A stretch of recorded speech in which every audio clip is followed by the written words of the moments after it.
islam connaît par cœur Souratul Ikhlas. Cette sourate qui est dans le Saint-Coran et qui est composée que de quelques mots, qui est courte mais énorme auprès d'Allah subhanahu wa ta'ala. Allah dit dans le Coran, Bismillahir Rahmanir Rahim, Qul huwa Allahu ahad. Allahu samad.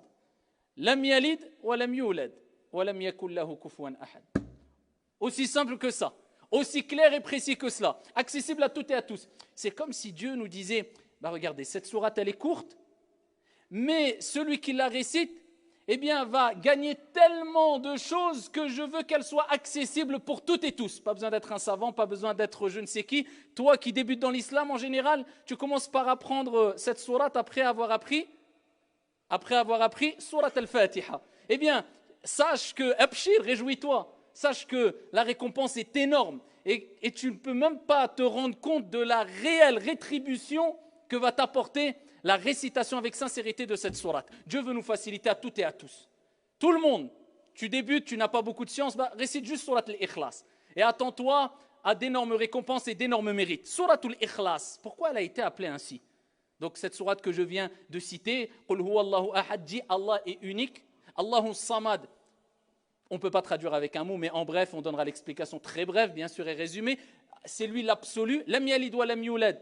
Il n'a pas engendré, il n'a pas été engendré. Wa lam yakul lahu kufuwan ahad, et nul n'est égal à lui. Elle a été appelée Souratul Ikhlas. Le terme Ikhlas et le terme Khalis désignent la pureté, la purification. Pourquoi elle a été appelée ainsi? Tout simplement parce que celui qui va lire cette sourate en la comprenant et en l'appliquant, il va purifier sa foi. Il va purifier son tawhid, sa relation avec Dieu, l'unicité d'Allah subhanahu wa ta'ala, sa croyance quant à l'unicité d'Allah jalla wa ala, sa conviction vis-à-vis de Dieu. C'est une purification cette sourate. Et ça nous montre l'importance de at-tawhid, l'unicité de Dieu. Mais quel type d'unicité? Simplement, c'est le fait de dire la ilaha illallah. Il n'y a de divinité qu'un Dieu unique, digne d'être adoré, qui est Allah. C'est de remplir certaines conditions. Et la principale des conditions, la plus importante, c'est al-ikhlas. C'est la sincérité, c'est la pureté. Quand on parle de sincérité, c'est la pureté. C'est-à-dire, ton intention, tu la purifies de tout ce qui est mauvais. Tout ce qui est les mauvaises intentions, le fait de plaire à autrui, de faire ceci pour autrui, tu purifies tout ça. C'est la purification, al-ikhlas.